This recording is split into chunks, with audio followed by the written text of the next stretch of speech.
And now I'm going to toss it to Annie Rose Ramos, who's live for us in Ventura County, monitoring the fire there and these windy conditions. Annie Rose? Casey, good morning to you. Overnight, we know that this fire has burned over 2,000 acres. We're here at the Operations Center where you can see there's Ventura County Fire Department, there's the Sheriff's Department as well from Ventura County. Everybody centering here in order to do that important work of fight this fire.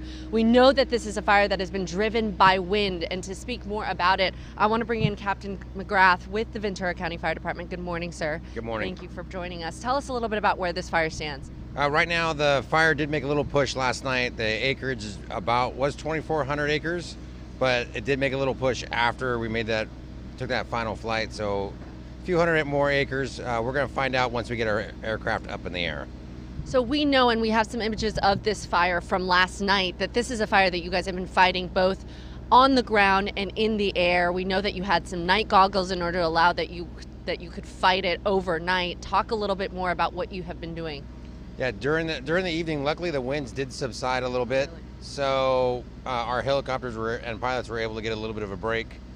We do a major checklist to make sure it's operationally sound to fly those helicopters at night, even with those goggles. But we had ground troops on the ground all night long in those areas that were threatened. But like I said, luckily the winds subsided, so the fire laid down a little bit. Talk about also evacuations, because I know they went from evacuation warnings to evacuation orders yesterday. Who is being evacuated? How many people are being evacuated? So we had at one point 135 that were evacuated within the area.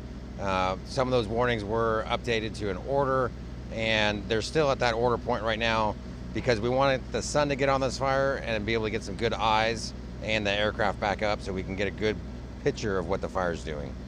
You know, we're playing some video of some of the work that you did overnight. We know that part of this fire is on that burn scar area, we understand, so it was able, I would think, you were able to contain it. What are you looking at doing into today? What is the operation looking like? I know you said you're waiting for that sun to come up so you can get a better idea, but what are you expecting will happen today? Well, today we are going to have we have a lot of pockets of unburned fuel in the middle of the burn. Understood. So we're going to see some good, decent smoke outputs, but a lot of the perimeter, we have a lot of line around it, but we still want to be very cautious. It's still at 0% containment until it's that sun gets on it and we're able to get a good eyes on it to be able to know for sure.